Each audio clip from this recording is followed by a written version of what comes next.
Berhasil keluar sebagai juara Piala AFF U16, Timnas Indonesia dinilai meninggalkan kesan yang buruk. Laga yang berlangsung sengit tersebut sempat diwarnai insiden kerusuhan menit-menit akhir. Simak ulasan lengkapnya hanya di Tentang Bola.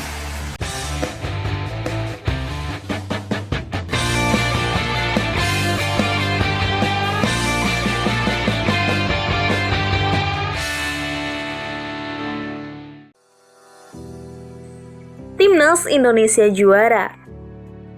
Bermain di Stadion Maguwo Harjo Sleman, Timnas Indonesia U16 keluar sebagai juara setelah menang tipis dengan skor 1-0 atas Vietnam. Kemenangan skuad Garuda Muda diraih berkat gol sematawayang yang diciptakan Cafiato Rizky di akhir babak pertama. Pada babak kedua, Vietnam U16 pun berusaha bangkit. Namun, pertahanan Timnas Indonesia begitu kokoh hingga sulit untuk dibobol. Hingga pada akhirnya wasit meniup peluit panjang pertanda laga telah usai. Dan Timnas Garuda Muda berhasil mempersembahkan kado manis untuk negara menjelang di Hari Kemerdekaan Indonesia.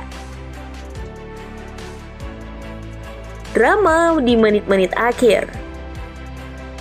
Jelang menit-menit akhir, pertandingan ada banyak drama yang terjadi di lapangan. Dimulai dari pemain Timnas Indonesia U16, kelelahan sampai pelanggaran yang dilakukan oleh pemain Vietnam sendiri. Tentunya semua itu membuat laga beberapa kali dihentikan dan hal tersebut jelas tidak menguntungkan Vietnam. Protes pun beberapa kali dilakukan oleh tim kepelatihan Vietnam, termasuk Nguyen Quoc Tuan yang kerap melayangkan protes keras kepada wasit. Nguyen Quoc Tuan pun diganjar kartu kuning pertama. Namun, puncak kekesalan Nguyen Quoc Tuan terjadi ketika pemain Timnas Indonesia U16, Rizky Afrizal, yang terlihat sengaja membuang bola. Kerusuhan sempat terjadi di lapangan karena para pemain Vietnam yang tidak terima. Menariknya, di pinggir lapangan, Nguyen Quoc Tuan juga melakukan protes keras. Ia bahkan diganjar kartu merah oleh wasit. Setelah diberikan kartu merah, Nguyen Quoc Tuan sempat masih keras bertahan di pinggir lapangan dan terus melayangkan protes. Tampaknya Nguyen Quoc Tuan benar-benar emosi karena tim asuhannya kesulitan mencetak gol.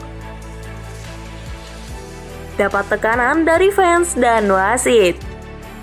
Meski kalah di partai final, pelatih Vietnam Nguyen Quoc Tuan senang dengan performa para pemain asuhannya. Ia merasa para pemain Vietnam sudah berjuang maksimal meski mendapat tekanan hebat dari supporter tuan rumah. Quoc Tuan juga kembali berbicara soal kepemimpinan wasit. Di sisi lain, Timnas Indonesia U16 jadi tim paling mengerikan sepanjang Piala AFF U16 2022. Ya, Timnas Indonesia U16 berhasil juara. Tanpa menelan kekalahan sekalipun, perjuangan itu dimulai sejak fase grup hingga babak final. Meski bertemu tim unggulan seperti Vietnam di fase grup dan final, Timnas Indonesia U16 bisa melibasnya dengan baik. Namun, perlu kita ketahui bahwasanya ini adalah Timnas Garuda Muda yang perjalanannya masih panjang. Semoga para pemain tidak berpuas diri dan selalu meningkatkan kualitas permainan dan skillnya.